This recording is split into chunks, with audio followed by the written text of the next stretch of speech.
Welcome to Couch's Corner.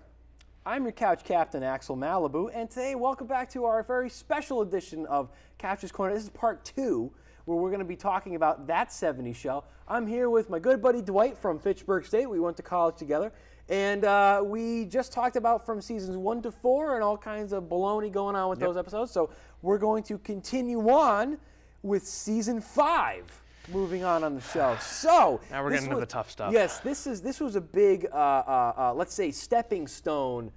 Maybe not a step up, but maybe a step down in the show. For me, it was when things were starting to start to wither. I wouldn't say it was the jump the shark moment, but it was close to it because the big thing in this season is Eric and Donna get engaged. Yes. And there's a drastic shift in tone after that.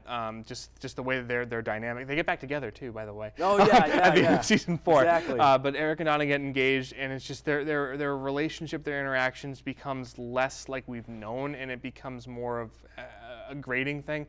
And just from a if you think about it standpoint, they are 18 and in high school, and that.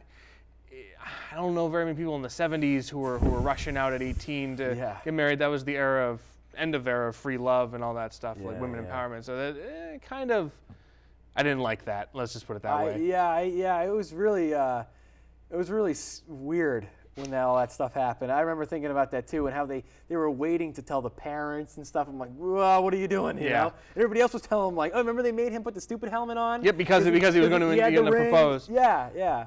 Like it was a really sweet moment when he actually proposed to her on the water tower, because he was like, well, how would you do it? Oh, I would get down on my knee and I would do this. It was a really nice moment, but just when you take a step back and think about it and what came after it wasn't really That 70's Show. Yeah. Not to say this season didn't have its good moments. It had some really, really good stuff. This is the season where they go look for colleges, and that's some of my favorite stuff, because I'm pretty sure this is also, I talked about Kitty. This is when Kitty goes crazy. This is that season. That's right. This is her best season, in my opinion. For me, it was like, obviously the summer had passed, and this is what happened during the summer. Yeah. And suddenly, I just felt like every character had changed in one way or another. And this is when, like, the big moment was when Hyde and Jackie were starting to see each other. Yep. And for me, that was just so weird because they hated each other so much. And Hyde, like I mentioned, Hyde was the cool, suave guy who, you know, would always be with like the bad girl. There was that episode where he was with like this real bad girl, you know, this biker chick kind of person. And then suddenly this happened. I was like, what happened? What's going on? Yeah, like you wouldn't think that he would put up with that. Like, but like I said earlier, he clearly changed over time, but maybe not necessarily for the better. But yeah, because Kelso and Jackie break up at the end of season 4. So. Yes. Oh, that's right. That's right. Because Kelso and Donna go to California to live with her mom for the summer, and that's why Eric ends up going in the opening. Yes. I totally remember that now. Yeah, it's good. Like, things happen for a reason on the show. Like, it's a well-made show, but just it has its moments. Yeah, absolutely. So that's the majority of season 5 there. So then, as things are slightly starting to deteriorate more, is season 5 the one that ends with them graduating? If I'm not mistaken, I think I'm pretty sure that's and Red has the heart attack from Lori marrying Fez. Yes. Yeah. Yep. Okay. This is interesting to bring this up. The timeline on That 70's Show is all sorts of wackadoo.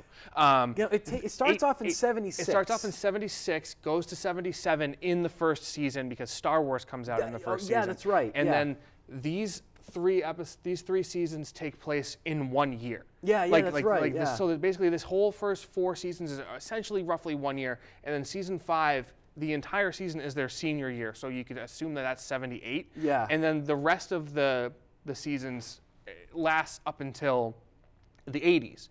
But it's just kind of weird because you have 8 seasons, so you have basically 3 years left in the 70s. You have 8 Christmas episodes, 8 Thanksgiving episodes, so weird, 8 Easter episodes. It's just, you gotta take it with a grain of salt because it's just kind of silly. No, I totally agree with you there. And how like the last episode was on New Year's Eve, but the episode before it was in the middle of the summer or something like that. Yeah, it was so weird. Because they'd already had their Christmas episode that season, but then so apparently from the Christmas episode to the very end of the season takes place in 7 days. Yeah, it was so weird. It's so weird how they kind of botched that up. Yeah. What you gonna do though? I just kind of. Yeah, I mean, it's kind of their fault for starting the show so late in the decade. Well, then again, I guess maybe they never knew it was going to last that long or whatever. Who knows? I don't think they saw it becoming the pop culture juggernaut that it was. Yeah, exactly. So then we're moving on to season 7, and second to last season, things are really starting to change. Yes. Red has his muffler shop that's failing. If I recall, this is the season. That's the season he buys the muffler shop. Okay, yeah. Because PriceSmart closed down, or did they fire him? I think, God, yeah. What happened? I don't even remember. Ooh, I think it closed down. I'm pretty sure the PriceSmart closes down. Yeah. Well, either way. But anyways. So he's got the muffler shop. Now this is the season where Eric and Kelso leave. Yeah, they both announced that they're going to leave. Yes. Yeah. So And Eric leaves at the very end. He goes off to teach in Africa for a year. Yep. Season 6, that's the one that ends with Eric and Donna are supposed to get married. That's when their wedding is supposed to happen. Oh, this is a big point. Yeah, and Eric stands her up. Yeah. Eric doesn't show up. And he's gone from, I don't know, living as a hobo for a couple of days or something, 2 weeks or something. Exactly. Like that. He's gone for an entire episode and he crawls back into the house at the end of it. Yeah. But so that's what spurs him to say, what am I doing with my life? What am I going to do? So he decides at the end of season 7 that he's going to go teach in Africa for a year. And so that's kind of his way of getting the character off of the show, it's kind of funny because you think this is your main character of the show, and it's really cool how, in a sense, how a show like this, how instead of having the misadventures of Eric Foreman going into college and doing kind of like when you think of like Saved by the Bell, how they went to the college years with Zach and AC Slater, but instead they had it of a character who doesn't know what to do with his life. He's doing odd jobs. He says, I want to be a filmmaker. I want to be this. This week I'm going to catch butterflies. Right, the whole summer he took off to just lay out in his underpants and watch TV. Exactly. So it was so weird to have this ultra unmotivated or ultra lost character as your main character. Yeah, I agree. Who seems to not really have misadventures of going through life and experiences. Most shows do have that character, but it's like you said, it's not your main character. That's not the person who's carrying your show. Exactly, yeah. So it's interesting. But and like you said, that's also the season that Kelso announces he's going to leave because he's going to go. He moves to be in the security at the Playboy Mansion. Yeah, that's right. I don't remember where because in season 6, I'm pretty sure it is, Kelso gets a girl pregnant. That's right. Yep. So he's got a baby now. He's got the baby. So that's but. They live in Chicago, right? So that's where it is. He leaves to go be with his baby, which is a nice character move. Yeah. But he doesn't really leave. Something else we forgot. Season 7 is also the reintroduction of one of my favorite characters, Leo. Oh yeah, that's I can't believe we forgot about Leo. Yeah, unbelievable. Leo is definitely one of my favorite characters on the show. I like him because he's obviously oblivious to everything. Yeah. He's this, He's a relic from another age. He's clearly had some influences. Man, obviously the real Cheech and Chong right there. Tommy Chong did not have to act very hard. To come up with that character. Exactly, and it's kind of cool because he again too is this real laid back kind of character, and he went off perfectly with Hyde, who's also the cool laid-back guy that worked at the photo hut, the photo hut and all great. That. Yeah, so that was, and he's just a cool character. I like everything he does, and he has he's either got women with him or he's got his apartment, and there's all these things about him that you're like, wow, that's kind of weird that he's just the misadventures that Leo himself gets into, because you don't see. You find out at one point that he's a war veteran and he saved a whole platoon of people. Oh, that's right. All the war vets love him. Exactly, but it's Leo. Yeah, him. It's that so type weird. of thing. So it's funny. All right, so I think because there's so much stuff to talk about. Yeah, we could go on for hours. I think let's talk about the last season, the Coup de Grace, which love it or hate it, there's so much that could be said about it. It's definitely the jump the shark for me. A bit. Well, there's a specific reason. There's a character. This is funny. Really? I think we're going to have very opposite feelings to some extent about this. So obviously, everybody watching, we are talking about the character of Randy, who was in some ways or another supposed to replace Eric Foreman. Kind of didn't, but he was there to sort of be the fill the void of what was going to happen with Donna. if you will. Yeah, because obviously Eric and Donna were still together when I'm he assuming left. you hate the character, as most people do, I right? do not like the character of Randy for several reasons. Mostly because I just don't think he fit in with the group. Like, because you had 7 years of these characters growing, getting to know each other, and then all of a sudden there was just this guy randomly shows up, and everyone had developed a like a way of delivering lines or a way of speaking, and he just sounds so stilted and so trying to force what he's saying. He's like, "Hey, my aunt has a band. My grandma has a band." I think that's his big running joke. Is his grandma does crazy things which you never even see. Yeah, has the piggy bank with quarters. And I smash you, grandma. And just the thing with him is I guess he was supposed to be like a bridge character between the 70s and the 80s, and you can definitely see that in the way that he's styled and what he talks about. And now, I'm less than a fan. The thing about him was when I was watching the show with fresh eyes. I had never really seen any of the last season or anything. So for me, everything became so long in the tooth with these characters. I was almost kind of like, let's just let things go. Let's just cut the cord and let the show cancel. And I agree. It should have ended this season. I think the show should have ended. Honestly, when they graduated from high school, personally, and things just kept going, and I just felt like things were really starting to kind of plateau.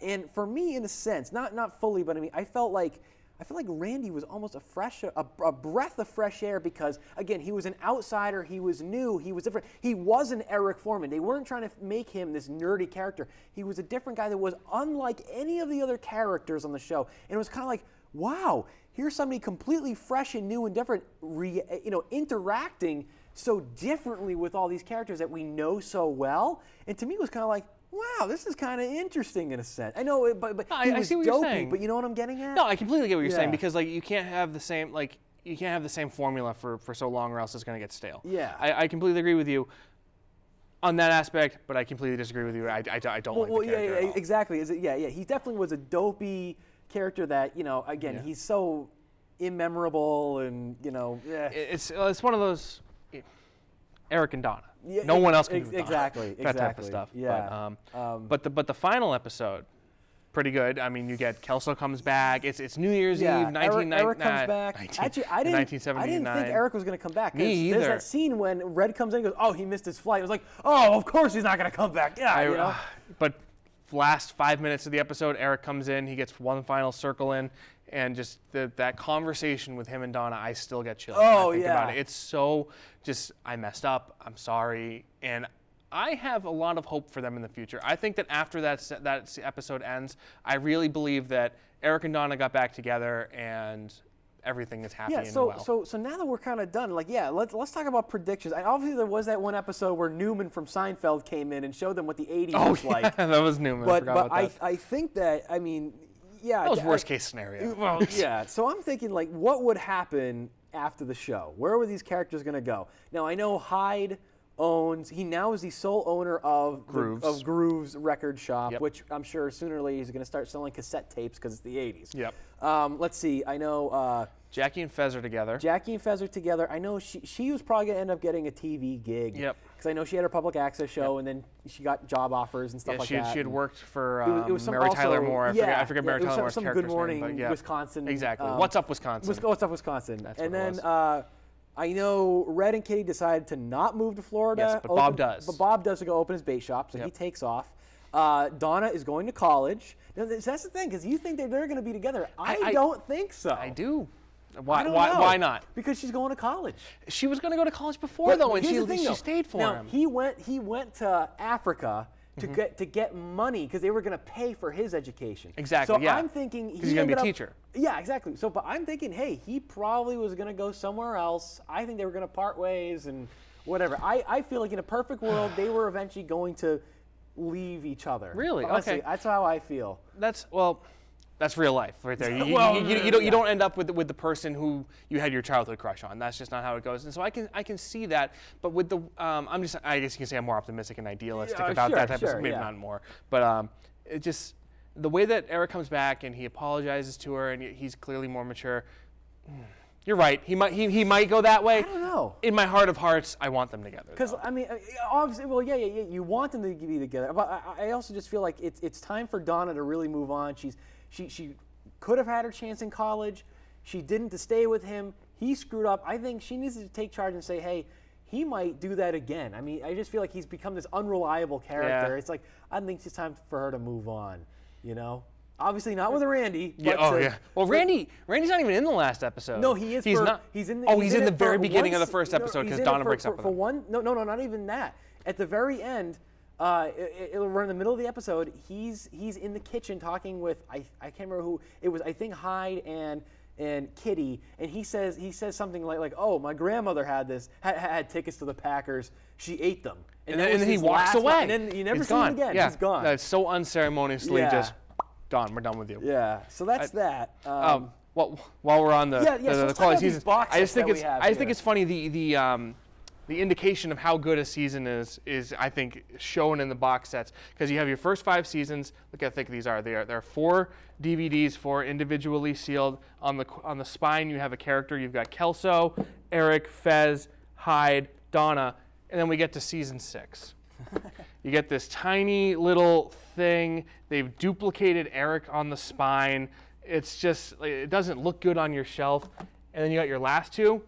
No one on the spine. They've stopped even caring. Season 7 doesn't even say season 7 on it. It's just blank. That's season so 8 weird. does. It's just, I think that this is a pretty good indication of how they felt about the show let's themselves. Talk about season 8 here real quick, if anybody can see this.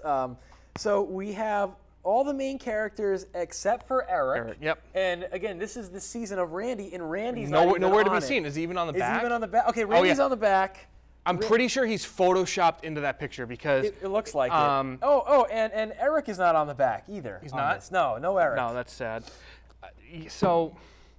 That just shows you how unpopular Randy was. And Donna still has her red hair when she went blonde to go work on another movie. That's what I'm saying, because they photoshopped him in that because I'm pretty sure they didn't take any publicity photos for the cast past season, I think 4. Because I mean, it's like I'm looking at Hyde right here, and he looks really young. Yeah, in that. they all do.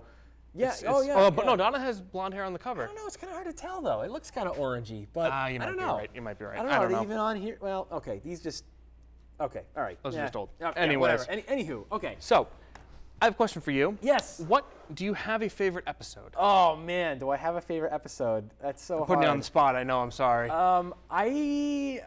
know what episode I really like? I like the Halloween episode where they go to like the old high school. Yes. And they find their old like reports about them and how like suddenly they hate each other and then they go to bury it at the end. That's so good. And I love it when Fez is dressed up like Batman showing the entire Fez time. What trick or treating is. That was awesome. That was a really good episode. I really liked that one because it pitted them all against each other, and it was like the ghost stories, the scary stories, and what's Jackie's middle name? What's Kelso's biggest secret? He was really 18 this whole time. That type of stuff. I really like that one. So what's your favorite episode? My favorite episode is the Dine and Dash episode. Oh, that's a good one. From season 3, they all go to a restaurant. And the setup is the gang goes to the restaurant, and Kelso had a chunk of money, right? Kelso's grandmother gave him $100 because he said she didn't have a mustache, which is a lie because she had a huge honking whiskers.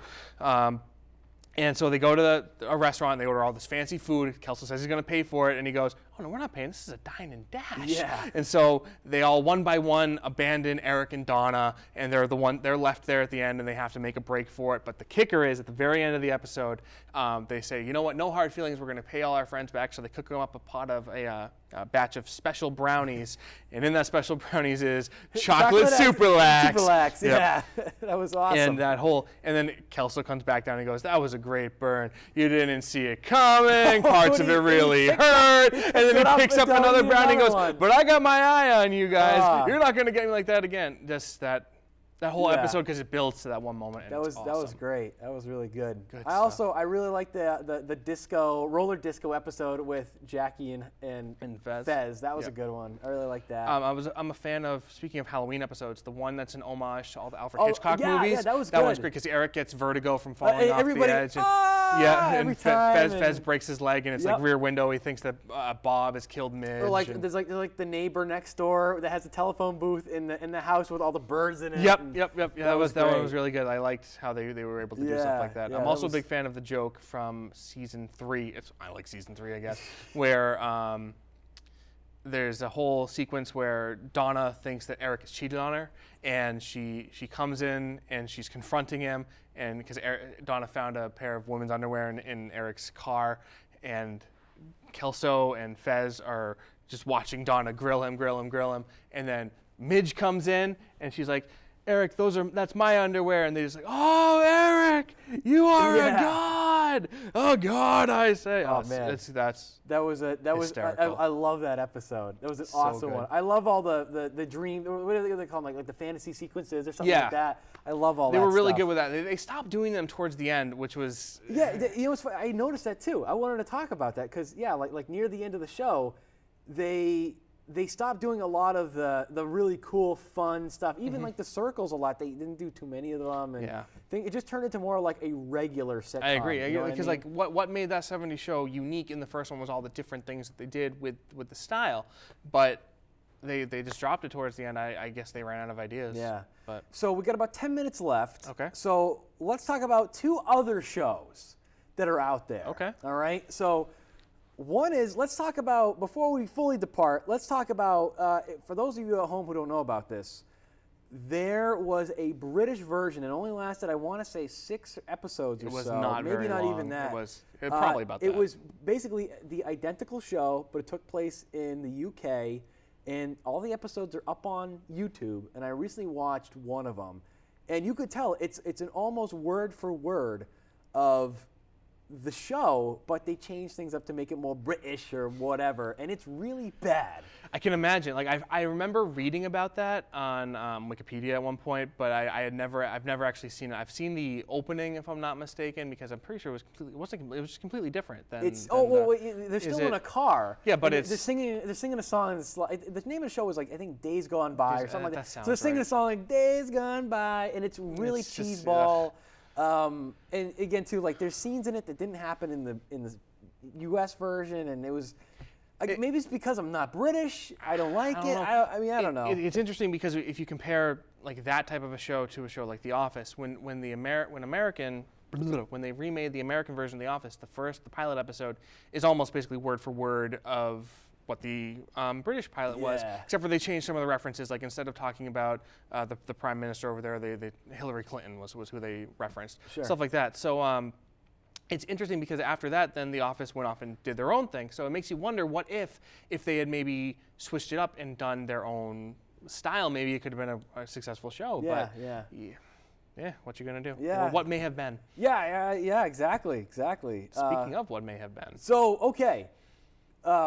There is another show that spawned off of that 70s show, which was That 80s Show. When you say spawn, you mean like an abomination. Yes, exactly. Exactly. It was just an oozed out, awful product. I remember when I was like super psyched when it came out. I was like, awesome, they're going to make a show just like that 70s shows, but it's going to take place in the 80s? Wow, man, maybe they're going to have Eric Foreman like older on the show. That would have been cool. Or I literally thought that when they first talked about it, I was like, oh wow, it's just going to be the exact same show, but it's just them, it's a continuation. It's going to be them with cassette tapes. Now that would have been awesome if at the end of like season 4 or something like that, they then transitioned into that 80s show, and it was just an evolution of the characters. You could bring on new characters, send some old ones away. That would have been amazing. Even if it was, honestly, even if it was a show where, kind of like Saved by the Bell, where the college years, where the only remaining characters from the show, you had Zach,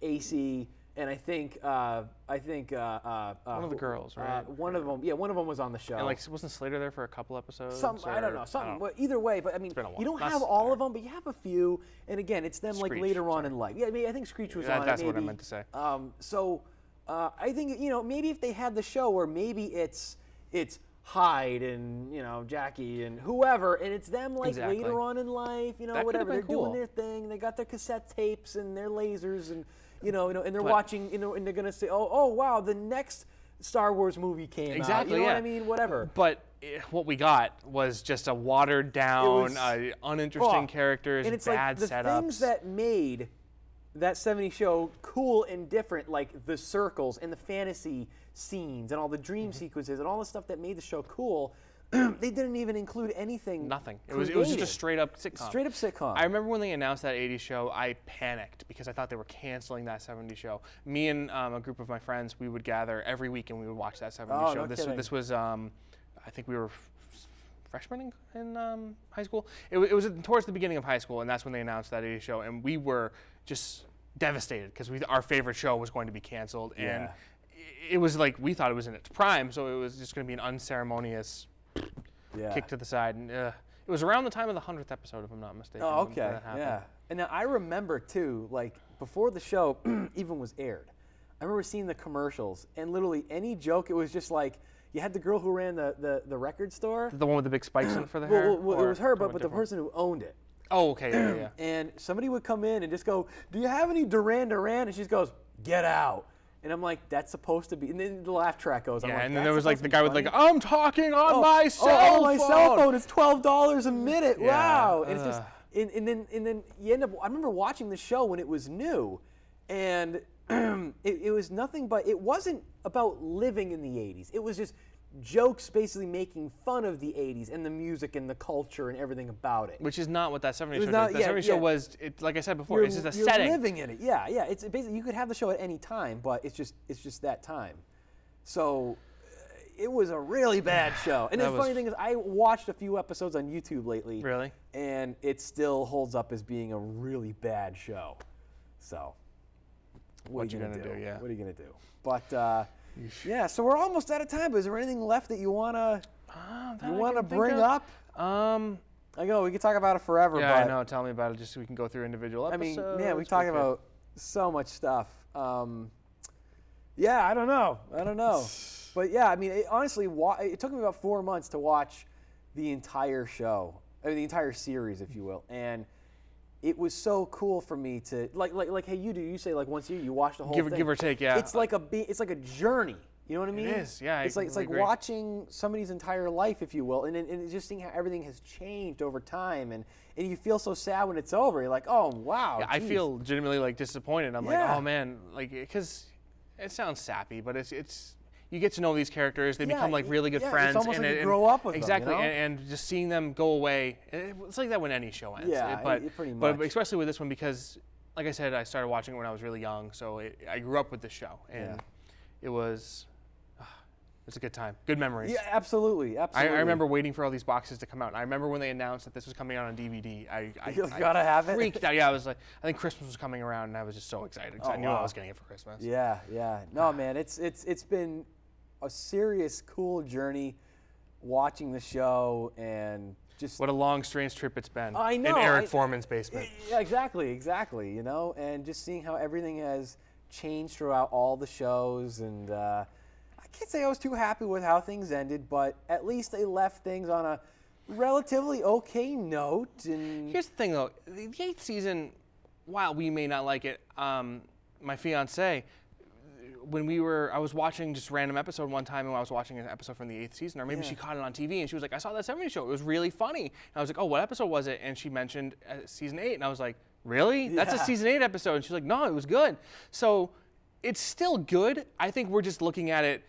Like what it used to be. Yeah, that long-term exactly. sense. So like it's still a good show no matter when you watch it. It's just it clearly dipped. Exactly. Well, we are just about out of time, Dwight. This has been quite a journey doing these 2 episodes. It has been. It's been a lot of fun. Thank you very much for having me. Oh man, thanks for being on the show. We'll hopefully see you again soon. Yeah, next time. We'll come up with something else to talk about. Cool, great. All right, well that just about does it for this 2-part episode of Couch's Corner. Please tune in next time for another really cool, awesome topic with some really cool new couch guests. I'm your couch captain, Axel, and we'll see you right back here on Couch's Corner.